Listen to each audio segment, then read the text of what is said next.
There are moments when a government program looks like a retirement policy on the surface, but underneath it is really about something much bigger. It is about who gets access to capital markets. It is about how money flows into assets. It is about how government spending is financed. It is about inflation. And it is about the difference between people who understand the machine and people who only feel the consequences of the machine after it reaches their paycheck, their savings, and their cost of living. That is how I would look at the new Trump IRA idea described in the source. Most people will look at it and see only a retirement account. They will ask, is this good for me? They will ask. Do I qualify? They will ask. How much free money can I get? Those are practical questions and they matter, but they are not the whole story. The deeper story is that the government is trying to create another channel that moves regular workers' money into the stock market, while also adding government contributions for certain lower-income workers. That means more access, it means lower fees, it means more buyers. It means more money flowing into financial assets, but it also means more government spending in a system that is already running deficits. And when a government is already spending more than it takes in, every new promise must be funded somehow. That is where the real analysis begins. So let us start with the basic problem. The 401k system was supposed to help American workers retire by giving them a tax-advantaged investment account connected to employment. A worker earns income. Some of that income can be contributed to the 401k. The money can be invested over decades. Taxes are deferred or structured differently depending on whether the account is traditional or Roth. In theory, the worker retires with a pool of assets. That is the concept. But the concept has not worked equally for everyone. Many high-income workers have access to employer-sponsored plans. Many professionals have companies that offer 401k matches. They receive automatic payroll deductions, employer contributions, and institutional investment menus. But millions of workers do not have that. Uber drivers, gig workers, small business employees, low-income workers, part-time workers, workers at companies that do not offer retirement plans, people who change jobs frequently. For them, the 401k system is not always the same wealth-building machine. If your employer does not offer a 401k, you cannot use that employer plan. If your employer offers a weak plan with high fees and poor investment options, you may still participate. But too much of your future return can be eaten by expenses. If you leave the job, rolling the plan over or moving it can be confusing, slow, or intimidating. If the minimum contribution feels too high, some workers never begin. These are not small flaws. They change who builds wealth. A retirement system that works well mainly for workers with stable employers, higher incomes, and good benefits will naturally favor those workers. That widens the gap between people inside the asset system and people outside it. The Trump IRA is described as an attempt to address that gap. The idea is to create an account not tied to a specific employer.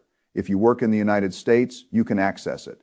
It is portable. It has no meaningful minimum because you may be able to start with as little as $5. The fees are capped at 0.15%. And for people under certain income limits, the government may contribute up to $1,000 per year through a 50% match if the worker contributes enough. On the surface, that is very attractive. Lower fees, more portability, broader access, a government match, a simpler starting point for a worker without a 401k. That can be meaningful. But every financial benefit has a source. There is no free money in a closed system someone pays. Sometimes the worker pays through fees, sometimes the taxpayer pays through taxes, sometimes future taxpayers pay through debt, sometimes everyone pays through inflation. This is why the phrase free money must always be examined. Free money is often expensive because it is paid for through a channel people do not see immediately. That is one of the great lessons of government finance. Now, before we talk about how it is funded, we must understand the fee issue because fees are one of the quietest and most powerful forces in retirement. A fee looks small. 1% does not sound like much. 1.25% does not sound like it can change a life. But over decades, small annual fees compound against the investor. This is the mirror image of investment returns. Returns compound for you, fees compound against you. If you invest $500 per month for 30 years, and earn an 8% return before fees, the account might grow to around $679,000 under the simplified math in the source. That sounds like a strong result. But if the average fee is around 1.26%, the ending balance may fall to about $540,000. The difference is around $139,000. That money did not disappear in one dramatic event. It leaked out year after year in the form of fees. This is why fees matter. They are not an irritation. They are a claim on your future compounding. If the fee instead is capped at 0.15% and the returns are otherwise similar, the ending balance in the example is around $660,000. The total fees over the working career may be about $19,000 instead of $139,000. That is a huge difference. The worker did not save more. The worker did not earn a higher market return. The worker simply lost less of the compounding machine to fees. This is a critical principle. If two funds or retirement structures provide similar exposure and similar returns, the lower fee structure can leave far more wealth in the hands of the investor. But fees are not the only variable. Sometimes higher fees are justified if the strategy, management, tax structure, or performance advantage is real. But most people do not know whether they are paying for value or simply paying because the system allows it. That is why every worker should know the expense ratio of the funds they own. Not just the name of the fund, not just the account balance, the fee. A person can work for decades and lose a large part of their retirement compounding without ever feeling the loss in one moment. That is what makes fees dangerous. They are quiet, they are legal, they are often disclosed, but many people do not understand their long-term effect. So if the Trump IRA truly caps fees around 0.15%, that feature is meaningful. It means more of the return may remain with the worker. It reduces one of the structural disadvantages that low income and less financially sophisticated workers often face. Now, the second problem is access. A 401k depends on the employer. If the employer offers it, you may participate. If the employer does not, you are outside that system that creates inequality in retirement access. People who already have better jobs often get better retirement benefits. People with weaker labor market positions often get less. That is how systems reinforce inequality. The Trump IRA is described as a government-linked account that follows the worker rather than the employer. That matters because the modern labor market is not the same as the old one. Workers change jobs more often. Gig work is more common. Contract work is more common. Small businesses may not offer retirement plans. A retirement account that travels with the worker may fit the modern economy better than a plan tied to one employer. Portability matters because friction destroys action. If people have to fill out forms, call old employers, roll over accounts, choose custodians, and understand tax rules, many will procrastinate. Then small balances sit in old plans, fees continue, accounts are forgotten, the system becomes fragmented. A portable account reduces some of that friction, and when friction falls, participation can rise. The third problem is minimums. A worker who can only invest $5 may think investing is not for them, but the habit matters. The first $5 will not create retirement, but it creates entry into the system. It creates identity. It begins the behavior. It teaches the worker that even small amounts can buy ownership. This is important because many people never start because the starting line feels too high. If the account says you need $50, $100, or a larger minimum, a struggling worker may wait. If the starting point is $5, the psychological barrier falls. That matters. A wealth-building system should make beginning easy. The hard part should be staying consistent, not opening the door. Now, the fourth feature is the government contribution. The source describes the potential for up to $1,000 annual government match for lower-income workers. To receive the full amount, the worker must meet income limits and contribute enough to qualify. The full match may require a worker to contribute $2,000 in the year, with the government contributing 50% up to $1,000. For a low-income worker, a $1,000 annual contribution can be meaningful. If someone invests $2,000 and receives $1,000 from the government, that is an immediate 50% boost before market returns. In ordinary investment markets, a guaranteed 50% match is extremely valuable. This is why employer matches are so powerful in 401k plans. The Trump IRA is attempting to give a similar benefit to people who do not receive an employer match. That is the social policy logic. But here is the macroeconomic logic. If millions of workers contribute to these accounts and the government adds matching dollars, those dollars will flow into the stock market or investment funds. That means new demand for financial assets. The estimated range described in the source is around $32 to $68 billion of new money entering the stock market. Those estimates should be treated carefully because the program is new and assumptions can change. But the direction is clear. If the program starts and participation grows, it creates incremental buyers. And asset prices are shaped by supply and demand. If more buyers enter the market, all else equal, prices can be supported. Not guaranteed, not every year, not without volatility, but structurally, a new retirement channel that directs money into equities can be supportive for the market. This is exactly how retirement systems have shaped markets before. 401k plans created a regular flow of money into funds. IRAs created another channel. Free brokerage platforms created more retail participation. Automatic contributions created steady demand. Index funds transformed how capital flows into the largest companies. Now, the Trump IRA, if implemented as described, could create another channel. This is how financial infrastructure changes markets. Not because of one dramatic day, because money flows repeatedly through a pipe. When a new pipe is built, investors should ask where the pipe sends money. If the pipe sends money into the stock market, then the stock market may receive a new source of demand. That does not mean stocks only go up. That is too simple. It means the long-term flow structure changes. Now we must talk about the cost. The United States government already spends more than it collects. The source describes a rough picture: around $5 trillion in tax revenue and around $7 trillion in spending, leaving a deficit of about $2 trillion. The exact numbers can change by year and projection, but the structure matters. A government running a large deficit is already borrowing to fund existing promises. If it adds a new promise, the gap grows. Unless something else changes, the government has only a few ways to finance that gap. It can raise taxes, it can cut spending elsewhere, it can borrow more, it can borrow from domestic investors. It can borrow from foreign investors, it can rely more heavily on the central bank system if taxes are being cut rather than raised, and if spending is not reduced enough elsewhere, then additional programs generally increase borrowing. That is the core issue. Borrowing itself is not always bad. A government can borrow productively if the spending creates future growth that more than covers the cost. But borrowing to finance recurring transfers or programs in an already deficit system must be understood honestly. The money must come from somewhere. If the government issues more debt, someone must buy that debt. Households can buy it, banks can buy it, pension funds can buy it, foreign countries can buy it, the Federal Reserve can buy it, directly or indirectly through monetary operations, depending on conditions and policy choices. When the Federal Reserve creates money to support government borrowing or financial markets, the money supply can expand. And when money supply expands faster than the supply of real goods and services, the purchasing power of the currency can fall. That is inflation. You can print dollars. You cannot print wealth. You can create bank reserves. You cannot create more houses, food, energy, factories, doctors, or productivity by keystroke alone. If the government prints or borrows excessively without matching real output, the result is often higher nominal asset prices and a weaker currency over time. This is why government programs that inject money into financial markets can have two opposite effects. They can help individuals build assets, and they can increase inflationary pressure if funded by debt and money creation. Both things can be true. This is the part many people miss.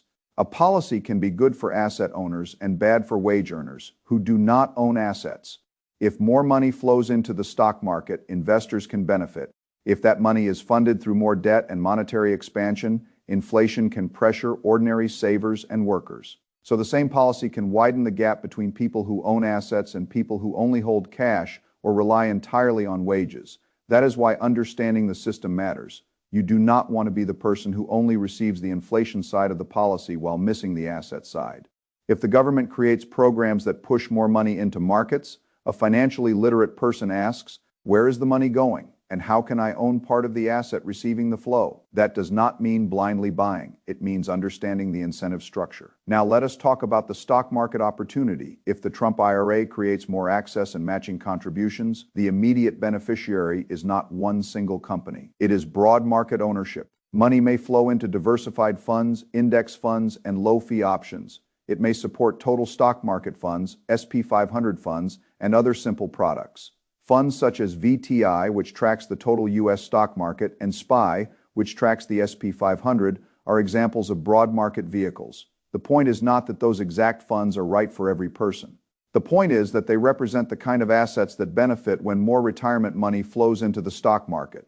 A total market fund owns thousands of companies. An SP 500 fund owns roughly the 500 largest companies in the U.S. market. If the stock market rises broadly over time, those funds participate. If the stock market falls, they fall too. There is risk. There is no guarantee, but they are simple ways to own the system rather than trying to pick one winner. This matters because a new retirement pipe will likely direct much of the money into broad funds. That is how most retirement systems work. Regular contributions, diversified vehicles, low fees, long time horizons, automatic participation. Those flows can be powerful. They can also make the market more sensitive to liquidity and policy. When more money is automatically directed into markets, asset prices can become more supported on the upside, but volatility can still increase when confidence breaks. The source makes an important point. Free money and more access can raise volatility. That seems counterintuitive, but it makes sense when more retail money enters markets, when government incentives pull in new buyers, and when people who have not experienced full market cycles begin investing. Emotional flows can increase. More buyers can push prices higher. But when markets fall, inexperienced investors can also panic. That can create bigger swings. So this program does not eliminate crashes. It may even help create larger cycles, more money in, more enthusiasm, higher prices, then corrections, then panic, then opportunities for people with liquidity and discipline. That is how markets often work. Every inflow system creates opportunity, but also risk. The smart investor does not assume the market will only rise. The smart investor understands that more money flowing into markets can lift asset prices over time while also making the system more volatile. Volatility is not only danger for prepared investors. Volatility can create opportunity. Market crashes and recessions can create more millionaires than calm markets because they allow disciplined investors to buy good assets at lower prices. But that only works if the investor has cash discipline and emotional control. If the investor panics during the crash, they become the seller, not the buyer. This is why education matters more than access alone. Giving people accounts is not enough. Giving people matching money is not enough. If they do not understand fees, diversification, inflation, volatility, and long-term investing, they may still make poor decisions. A good retirement system needs both access and education. Access puts people in the game. Education helps them stay in the game. Now, let us examine the inflation issue more deeply. If the government gives $1,000 per year to qualifying workers, those workers may feel they are receiving free money at the household level. That may be true. The account gets more money. The worker owns more assets. That can be a good thing. But at the system level, if the government must borrow or print to fund it, the cost is spread through the currency. Inflation is not always an obvious tax, but it acts like one. It reduces the purchasing power of savings. It makes food, housing, energy, insurance, and services more expensive. It hurts people who hold cash. It hurts people whose wages lag prices. It helps borrowers in some circumstances because debts are repaid in cheaper dollars. It helps asset owners because asset prices often rise in nominal terms. This is one of the most important realities in modern finance. Inflation transfers wealth from people who hold currency to people who own scarce or productive assets. That is why participating in the asset system matters. If you only save dollars in a bank account while the currency loses purchasing power, you can feel safe and still become poorer in real terms. If you own productive assets, you at least have a chance of keeping up with or exceeding inflation over time. That is the logic behind investing. The Trump IRA, by pushing more people into ownership, may help some workers get on the asset side of the inflation equation. But if the program is funded by more debt and money creation, it may also contribute to the inflation that makes ownership more necessary. This is the paradox. The policy may help solve the problem, it also worsens. That is why thinking in systems is so important. Now, many people will focus only on the political identity of the program. They will say it is good because they like Trump or bad because they dislike Trump. That is not how serious investors should think.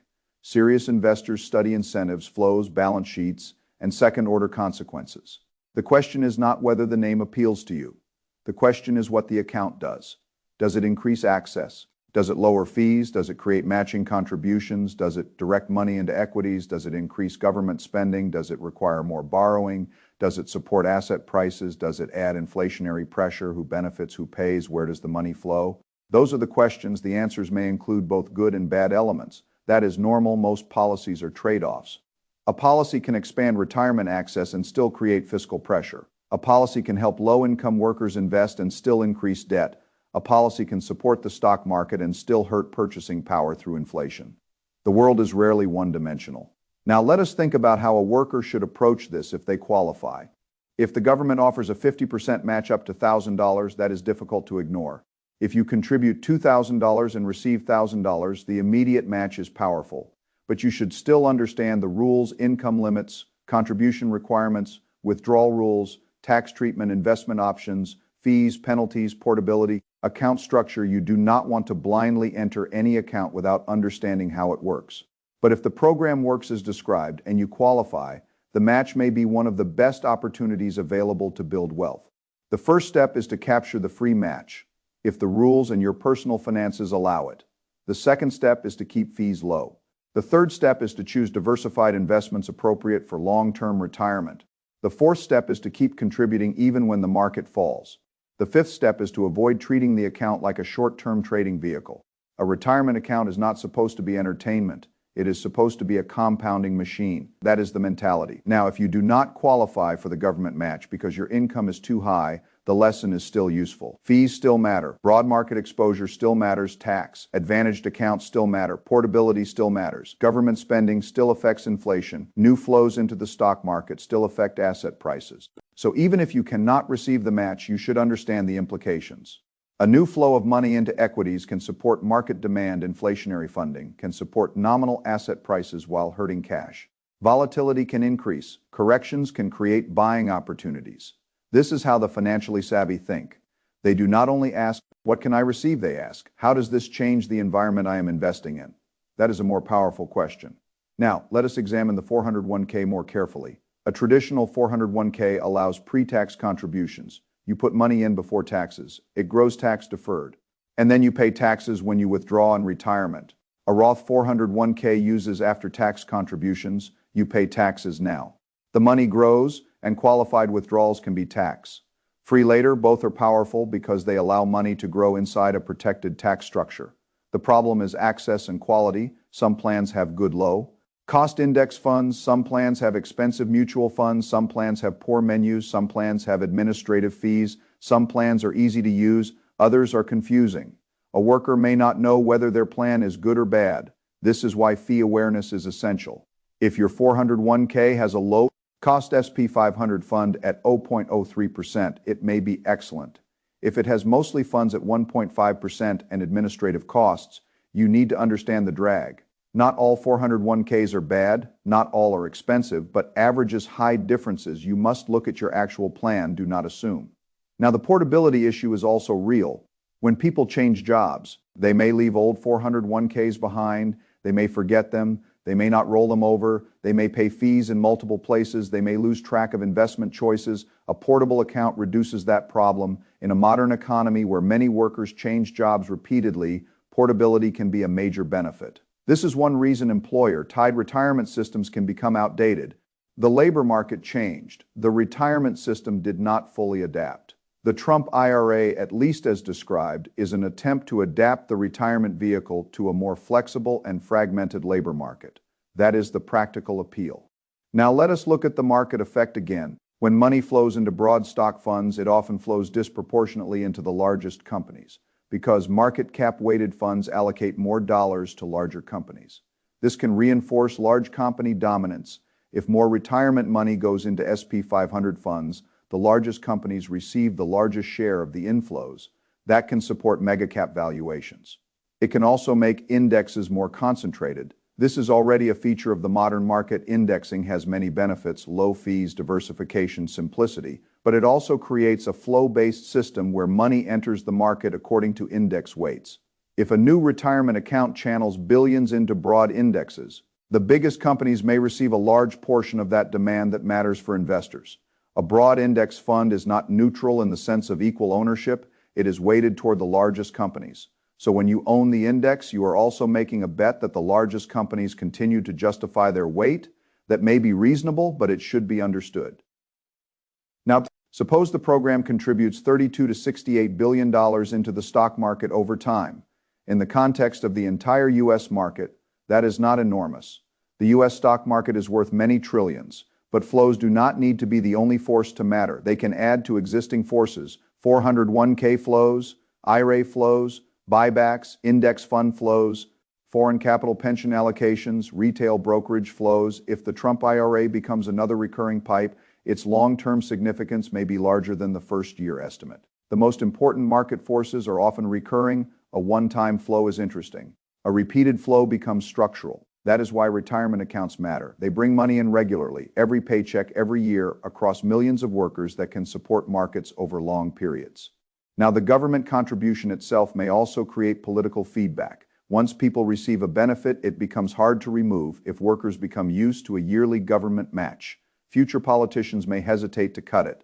The program may expand. Income limits may change, contribution amounts may change, investment options may change, political incentives may grow. That is how government programs often evolve. They begin with one structure and then become larger or more complex over time. Investors must watch not only the initial design, but the future political path. A small program can become a larger flow, a low match can become a higher match, a limited account can become a broader asset pipeline. That is not a prediction, it is a possibility to monitor. Now let us think about who benefits directly. Workers without 401k access may benefit from easier retirement saving. Low-income workers who can contribute enough may benefit from government matching low. Fee fund providers may benefit if they become part of the program. Index funds and broad market ETFs may benefit from new demand. Brokerage platforms or custodians involved in administration may benefit. The stock market may benefit from incremental flows. Asset owners may benefit if inflation and flows lift nominal prices. Who may be hurt? Cash holders may be hurt if the program contributes to inflation through debt and money creation. Taxpayers may eventually pay if the program is funded through future taxes or interest costs. Bond markets may be affected if more debt issuance is required. Workers who receive the match but do not understand volatility may be hurt emotionally if markets fall and they panic sell. High-fee managers may lose if low-fee accounts put pressure on expensive plans. These are the trade-offs. Now, how should a household respond? First, understand your existing retirement options. Do you have a 401k? Does it have a match? What are the fees? What funds are available? Do you have access to an IRA or Roth IRA? Do you qualify for tax advantages? Would the Trump IRA offer a match you do not currently receive? Second, understand fees. Look at expense ratios. Look at administrative fees. Look at whether you are paying for active management that actually delivers value. Third, capture matches if possible. Employer match, government match if available. Do not ignore free matching dollars, but understand where they come from. Fourth, invest in diversified low-cost assets. Broad market exposure is often a simple starting point. Fifth, prepare for volatility. Retirement investing is long-term. The market will fall at some point. Do not treat normal volatility as failure. Sixth, understand inflation. If the government is funding programs with debt and monetary expansion, asset ownership becomes more important, not less. Seventh, keep cash for emergencies, but do not hold all wealth in cash if inflation is eroding purchasing power. That is the household framework. Now, if I were explaining this in the simplest possible way, I would say this. The Trump IRA may help more people enter the investing system, but the government does not create wealth by naming an account. Wealth comes from productive assets, saving, investing, time, and discipline. The account is a vehicle, the match is an incentive, the fee cap is a structural advantage, the portability is a design improvement, but the outcome still depends on whether the worker contributes, invests wisely, keeps fees low, stays invested, and does not panic. No account can replace behavior. That is the same principle across all investing. A Roth IRA does not make you rich by itself. A 401k does not make you rich by itself. A Trump IRA would not make you rich by itself. The vehicle matters, but the behavior inside the vehicle matters more. Now, let us examine the phrase, the government is printing money and injecting it into the stock market. That is a dramatic phrase. The actual mechanics may be more indirect depending on how the program is funded. The government can borrow, spend, and issue debt. The Federal Reserve may or may not directly monetize that debt depending on policy and market conditions, but the broader point is valid in system terms. If the government runs deficits and funds new contributions through additional borrowing, and if the monetary system accommodates that borrowing, then new dollars can support demand for financial assets while increasing inflationary pressure. This is the key mechanism. Government deficits can become private sector income. If that income is directed into investments, financial assets can rise. If the money supply expands faster than real output, prices can rise. This is why fiscal and monetary policy matter for investors. They shape liquidity. Liquidity shapes asset prices. Asset prices shape wealth distribution. Those who own assets benefit more than those who only hold wages and cash. This is one of the big forces behind wealth inequality. When policy supports asset prices, asset owners get richer. When inflation rises, cash savers and wage earners feel poorer. A retirement program that brings more low-income workers into asset ownership could help reduce that gap for participants. But if the same program increases inflation, non-participants or people unable to save may still be hurt. Again, both sides can be true. Now, What about the stock market itself? A structurally supported market can still crash. That is essential to understand. More retirement flows do not eliminate business cycles. They do not eliminate recessions. They do not eliminate valuations becoming too high. They do not eliminate credit crises. They do not eliminate geopolitical shocks. They do not eliminate panic. Markets will still fall. The difference is that recurring flows may create a long-term tailwind. A tailwind helps, but it does not prevent storms. This is why the best investor combines participation with preparedness. Own assets. Keep liquidity, understand volatility. Do not use money you need next month to buy volatile investments. Stay diversified. Buy good assets when fear creates discounts. Use crashes rather than fear them. That is the discipline. Now, the source's final point is that ordinary people need to understand the system so they are not harmed by it.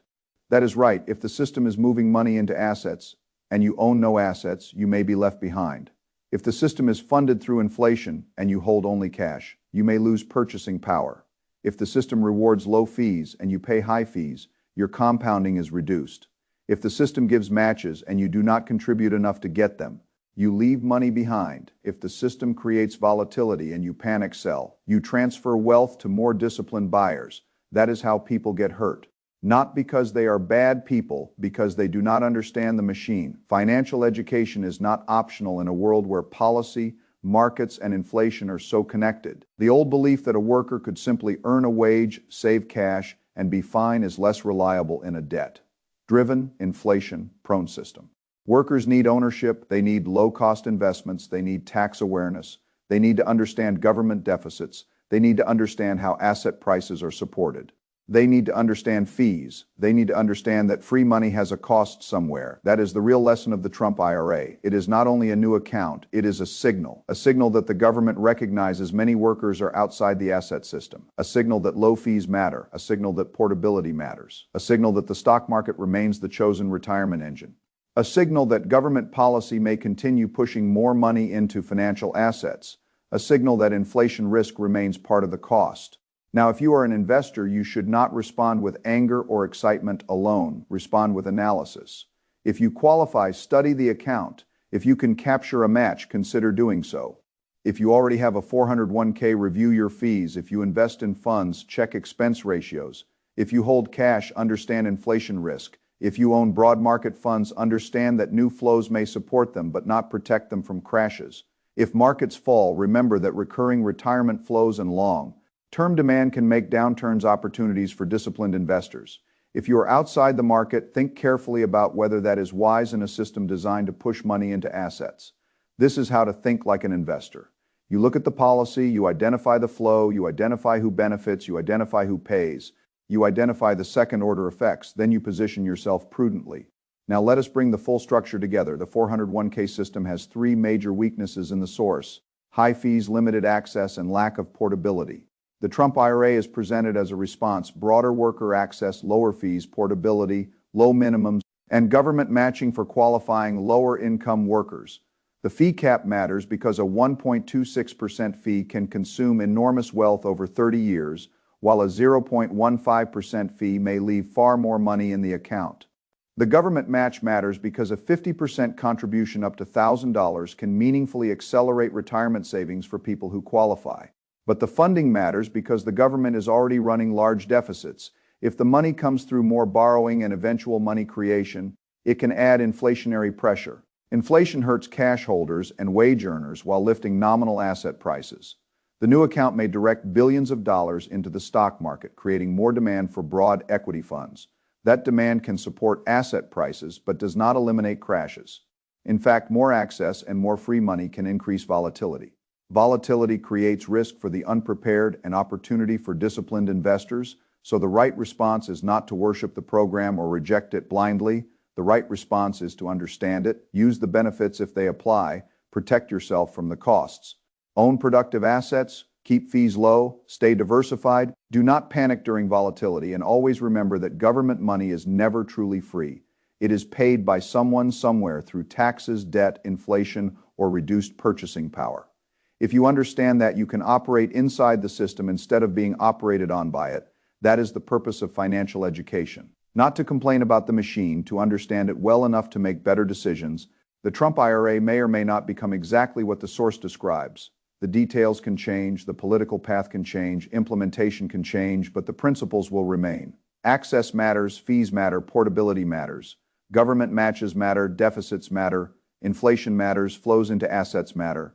And the people who understand where money is moving will usually have an advantage over the people who only react after prices have already moved. That is how I would think about it. Not emotionally, not politically, systematically. Follow the money, follow the incentives, follow the costs, then act with discipline.